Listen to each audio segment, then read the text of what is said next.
আসসালামু আলাইকুম প্রিয় ফুটবল ফ্যান্স। আজকে কথা বলবো উয়েফা চ্যাম্পিয়ন লিগের রাউন্ড অফ 16-এর একটি ম্যাচ নিয়ে, যেই ম্যাচটিতে মুখোমুখি হয়েছিল বার্সেলোনা এবং বেনফিকা। ফার্স্ট লিগে বেনফিকার ঘরের মাঠে রাফিনহার একমাত্র গোলে বেনফিকাকে কিন্তু 1-0 গোলে হারায় বার্সেলোনা। পরবর্তীতে সেকেন্ড লিগে বার্সেলোনার হোম গ্রাউন্ডে বেনফিকাকে কিন্তু 3-1 গোলের ব্যবধানে হারিয়ে বার্সেলোনা কিন্তু কোয়ার্টার ফাইনাল নিশ্চিত করেছে।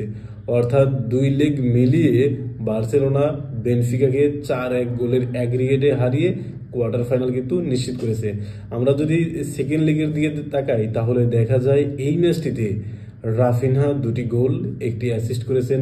অপরদিকে লামিন ইয়ামাল একটি গোল এবং একটি অ্যাসিস্ট করেছেন এবং আলেহান্দ্রে বালদে তিনিও কিন্তু একটি অ্যাসিস্ট করেছেন, যার কারণে বেনফিকাকে কিন্তু এই ম্যাচে 3-1 গোলের ব্যবধানে হারিয়েছে বার্সেলোনা। দেখেন, বার্সেলোনার যদি পারফরমেন্স নিয়ে আর একটু ডিটেলস আলোচনা করি তাহলে দেখা যায় হ্যান্সে ফ্লিকের অধীনে এখনো পর্যন্ত বার্সেলোনা 2025 সালে প্রায় 16টির মতো ম্যাচ খেলেছেন। সেখানে মাত্র 2টি ম্যাচ কিন্তু তারা ড্র করেছে, আর বাকি ম্যাচগুলো প্রত্যেকটা ম্যাচই কিন্তু বার্সেলোনা একদম ডমিনেট করে জিতেছে, আর তারা গোল করেছে প্রায় 7টার মতো। দেখেন, 2025 সালে এসে এখনো পর্যন্ত তারা হারেনি, যার কারণে বার্সেলোনার যে মনোবল সেটা কিন্তু আস্তে আস্তে বুস্ট হচ্ছে।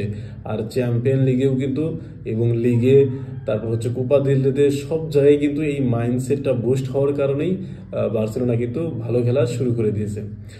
দেখেন, আজকের ম্যাচটার দিকে যদি আমরা তাকাই তাহলে দেখা যায় ম্যাচের 11তম মিনিটে গিয়ে লামিন ইয়ামালের অ্যাসিস্টে কিন্তু রাফিনহা একটি গোল করেন। পরবর্তীতে বেনফিকার নিকোলাস ওটামেন্ডি তিনি একটি গোল করলে ম্যাচ কিন্তু 1-1 সমতায় চলে আসে। পরবর্তী সময়ে রাফিনহার অ্যাসিস্টে Lamine Yamal outside of D box থেকে যে কাল শটে কিক করলেন সত্যি অসাধারণ, এবং বার্সেলোনা কিন্তু 2-1 গোলের ব্যবধানে এগিয়ে যায়। পরবর্তীতে আলেহান্দ্রো বালদে তিনি একদম ডিফেন্স লাইন থেকে রান মেক করে একদম ফাইনাল থার্ডে এসে যখন রাফিনাকে পাস দিলেন, রাফিনা কিন্তু আড়াআড়ি কিকে গোলকিপারকে কিন্তু পরাস্ত করেন এবং বার্সেলোনা হাফ টাইমে কিন্তু 3-1 গোলের ব্যবধানে এগিয়ে যায়। পরবর্তীতে এই ব্যবধানটা তারা ধরে রেখে নির্ধারিত 90 মিনিট শেষে 3-1 গোলে কিন্তু ম্যাচটি শেষ করে, যার কারণে 4-1 গোলের ব্যবধানে বা 4-1 গোলের অ্যাগ্রিগেটে বার্সেলোনা কিন্তু কোয়ার্টার ফাইনাল নিশ্চিত করে। আর বার্সেলোনা কোয়ার্টার ফাইনাল খেলবে ডর্টমুন্ড অথবা লিলির বিপক্ষে। এই দুটো দলের মধ্যেই যে কোনো একটা দল কিন্তু কোয়ার্টার ফাইনালে পড়বে। দেখেন, এই ম্যাচের সর্বোচ্চ রেটিংদারি ফুটবলার হচ্ছে রাফিনহা। তিনি কিন্তু ম্যান অফ দ্য ম্যাচ নির্বাচিত হয়েছেন এবং এখনো পর্যন্ত চ্যাম্পিয়ন লিগে তিনি 11টি গোল অর্থাৎ সর্বোচ্চ গোল করেছেন, আর 5টি কিন্তু অ্যাসিস্ট করেছেন। অ্যাসিস্টের দিক দিয়েও কিন্তু সর্বোচ্চ। ওভারঅল এই সিজনে 16 গোলে অবদান রেখেছেন রাফিনহা। তারপর লিগেও তো তিনি ভালো খেলেছেন, কোপা দেল রেতেও ভালো খেলেছেন। এক কথায় অসাধারণ পারফর্ম করে যাচ্ছেন এই ব্রাজিলিয়ান সুপারস্টার। তাই আমার কাছে মনে হচ্ছে বার্সেলোনা যদি লা লিগা এবং চ্যাম্পিয়ন লিগ জিততে পারে, আমি এখন 100% শিওর যে রাফিনহাই ব্যালন ডিওর জিততে যাবে বা জিতবে।